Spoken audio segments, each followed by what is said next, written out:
عورت شوہر بن جائے گی, شوہر کیا بن جائے گا؟ عورت. ایسا ہی ہو رہا ہے مارکیٹ میں, پتہ ہی نہیں چل رہا ان میں میاں کون ہے اور بیگم کون ہے. میاں بیوی سے ڈر رہے ہیں, عورت ڈر نہیں رہی.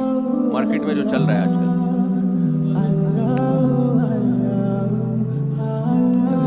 پتہ نہیں کیا کہہ رہے ہیں, پوچھ کے بتا دینا کیا کہہ رہے ہیں. ریکارڈ کر لینا, پھر اس کا ترجمہ کر کے مجھے بتا دینا.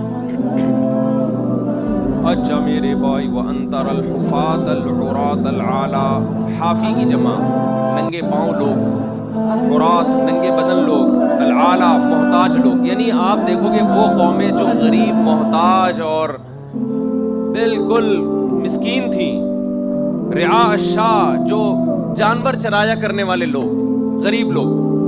یتطاولون فی البنیان, ایک وقت آئے گا کہ تم دیکھو گے بلڈنگوں پہ بلڈنگیں بنا رہے ہو. یتطاولون, ایک دوسرے سے بڑھ چڑھ کے عمارتیں بنا رہے ہو. عمارت بنانا یہ انسان کے مالدار ہونے کی ایک علامت ہے. اکثر کوئی بلڈر غریب دیکھا آپ نے؟ بھائی اگر میں بلڈر ہوں, میرا کام ہے بلڈنگیں بنانا, کروڑ پتی آدمی ہوگا یہ. تو آپ نے فرمایا کہ ایسے غریب لوگ, یہ عربوں کے بارے میں واضح طور پر. عرب اب تک 100 سال پہلے تک جو عربوں میں غربت تھی وہ اپنی مثال آپ تھی. ان میں بہت سے لوگ, بہت سے تو نہیں کہہ سکتے, بعض لوگ حاجیوں کو لوٹا کرتے تھے اور قحط زدہ ملک تھے یہ. سعودی عرب ہو گیا, دبئی ہو گیا, ان کی حالت خراب. بکریاں اونٹ چرایا کرتے تھے یہ لوگ, پاؤں میں چپل نہیں ہے, یہ حالات تھے ان کے. لیکن آج دیکھو بالکل نبی نے جو دولت کی جو مثال دی وہ کیا تھی؟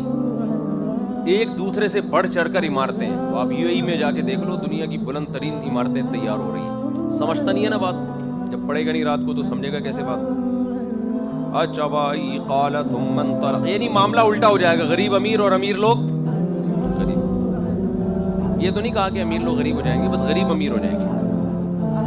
قال ثم انطلق, پھر وہ چلے گئے. فلبثت ملیا, حضرت عمر فرماتے ہیں میں نے کچھ دن ایسے ہی رہا. ثم قال لي يا عمر, اے عمر, اتدری من السائل, تمہیں پتہ ہے سائل کون تھا؟ صحابی نے پوچھا کیوں نہیں, حضرت عمر نے خود سے جا کے پوچھ لیتے. صحابہ کرام رسول اللہ صلی اللہ علیہ وسلم سے سوال پوچھتے ہوئے خوفزدہ ہوتے تھے کہ کہیں غیر ضروری سوال نہ ہو جائے. دیکھو جیسے سوال بتانے کے, جواب دینے کے کچھ آداب ہیں, تو پوچھنے کے بھی آداب ہیں. جتنی بڑی شخصیت ہوتی ہے انسان اس سے سلیکٹڈ سوالات پوچھتا ہے. آپ حدیث میں پڑھیں گے کہ ایک صحابی کہتے ہیں کہ ہم نبی صلی اللہ علیہ وسلم, ہم چاہتے تھے کہ آپ صلی اللہ علیہ وسلم کی محفل میں کوئی دیہاتی آ جائے. تو یہ دیہاتی لوگ جو ہے نا, یہ ہر قسم کا سوال پوچھ لیتے ہیں, تو اس سے ہمیں بھی فائدہ ہوتا تھا. اور وہ ان کو ادب و آداب سے بھی واقف نہیں ہوتے, تو نبی ان کو تنبیہ بھی نہیں کرتے تھے بھئی یہ دیہاتی لوگ ہیں. تو صحابہ کرام نبی سے سوال پوچھنے سے پہلے سوچتے تھے کہ آج لوگ علماء سے کچھ بھی پوچھ رہے ہوتے ہیں, میری بیوی گھر سے بھاگ گئی, کیسے آئے گی واپس, عجیب عجیب چیزیں پوچھ رہے ہوتے ہیں. بھائی سوچو پہلے کہ پوچھنے کی چیز یہ کچھ کر بھی سکتے ہیں. جو تھانے کا مسئلہ ہے وہ ہم سے آگے پوچھ رہے ہو, جو ماہر نفسیات کا مسئلہ ہے وہ علماء سے آپ پوچھ رہے ہو, جو حکیموں کی باتیں ہیں وہ کس سے پوچھ رہے ہو؟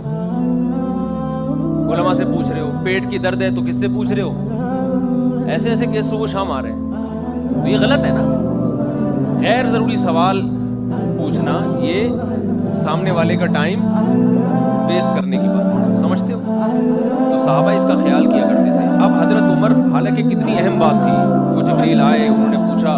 اچھا صحابی کہہ رہے لا یرا علیہ اثر السفر ولا یعرفہ منا احد, سیاہ بال تھے, سفید کپڑے تھے, سفر کا کوئی نشان نہیں, کیونکہ مسافر کے بال تو بکھرے ہوئے ہوتے ہیں, کپڑے میلے ہوتے ہیں, تو نہ سفر کے علامات تھیں اور نہ ہم میں کوئی ان کو پہچانتا تھا. وہ مقامی آدمی بھی نہیں تھے. تو سوال تو پیدا ہوتا ہے نا کہ یہ کون تھے, لیکن حضرت عمر نے کوئی ہمت نہیں ہوئی نبی سے پوچھنے کی, اس لیے کہ جو چیز وہ جو پیغام ملا تھا وہ بہرحال مل گیا تھا. اسلام کا پتہ چل گیا, کلمہ شہادت کا پتہ چل گیا. لیکن اس کے باوجود حضرت عمر فرماتے ہم پہ روب تھا. اور اس کی اور بھی مثالیں ملتی ہیں حدیث میں. ذوالیدین کا جو واقعہ ہے, نبی نے 4 کی بجائے 5 رکعتیں غلطی سے پڑھا دی, خطا سے. تو سب صحابہ روب کی وجہ سے خاموش ہیں کہ پتہ نہیں شاید نماز 3 رکعتیں پڑھا دی 4 کی بجائے. صحیح مسلم کی حدیث ہے, صحابہ کرام خاموش تھے کہ پتہ نہیں یہ.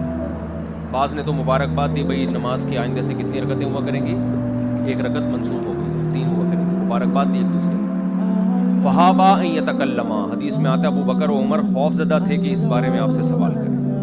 روب تھا آپ صلی اللہ علیہ وسلم. تو ایک دیہاتی صحابی ہیں ذوالیدین، جن کے ہاتھ بہت لمبے تھے، ان کا نام بھی ذوالیدین. تو انہوں نے نبی سے پوچھا اقصرت الصلاۃ ام نسیت یا رسول اللہ، نماز میں کمی ہو گئی ہے یا آپ بھول گئے ہیں؟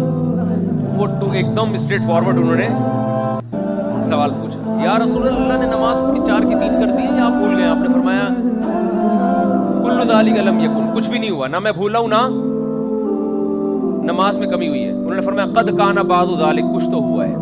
ٹھیک ہے، ان کا کانفیڈنس دیکھیں ہم. قد کان بعض ذالک، کچھ تو ہوا ہے، یا تو اللہ کی طرف سے 4 کی 3 کر دی ہے یا آپ کو بھول ہوئی ہے. یعنی دوسری دفعہ پوچھنا تو اور مشکل ہے نا، جب نبی کہہ رہے ہیں کچھ بھی نہیں ہوا، پھر تو اور ڈر جاتے صحابی کہ یار آپ پھر ہم پوچھیں گے تو آپ صلی اللہ علیہ وسلم فرمائیں گے کہ میں کہہ رہا ہوں کچھ نہیں ہوا اور تم پھر پوچھ رہے ہو. لیکن صحابہ پر روب تھا. ابو بکر عمر جو آپ کے قریبی ہیں وہ خاموش رہے، اور یہ دیہاتی صحابی نے بڑے کانفیڈنس کے ساتھ کہا قد کان بعض ذالک، دونوں میں سے ایک بات ہوئی ہے. تو یہ نبی کے بھی اخلاق تھے، آپ غصے نہیں ہوئے. تو اس سے پتہ چلتا ہے کہ بڑے کے لیے کچھ اور ہے، چھوٹوں کے لیے. چھوٹوں کو چاہیے سوال پوچھنے سے پہلے سوچے، اور بڑے کو چاہیے پوچھا جا رہا ہے تو اس کا جواب دے. خام میں غصہ بولو نا نہ ہو. تو انہوں نے آپ صلی اللہ علیہ وسلم نے پھر صحابہ سے، جب انہوں نے اتنے کانفیڈنس سے کہا کہ کچھ تو ہوا ہے، تو انہوں نے صحابہ سے پوچھا ہاں بھائی کچھ ہوا؟ فرمایا صحابہ نے ہاں ہوئی 1 رکعت. تو آپ نے پھر 1 رکعت پڑھی، سجدہ صاحب کیا. سمجھتے ہو؟ تو اسی وجہ سے حضرت عمر نے پوچھا نہیں کہ بھئی کیا مسئلہ ہے. پھر نبی نے خود ہی فرمایا یا عمر اتدری من السائل، آپ کو پتہ ہے یہ پوچھنے والا کون تھا؟ قلت اللہ ورسولہ اعلم، اللہ اس کے رسول ہی جانتے ہیں. قال فإنہ جبریل اتاکم یعلمکم دینکم، یہ اس لیے تمہارے پاس آئے ہیں تمہیں تمہارا دین سکھانے کے لیے. رواہ مسلم. ورواه ابو هريرة مع اختلاف وفيه واذا رايت الحفاة العراة الصم البكم ملوك الارض في 5 لا يعلمهن الا الله، ثم قرأ ان الله عنده علم الساعة وينزل الغيث، الآية متفق علیہ.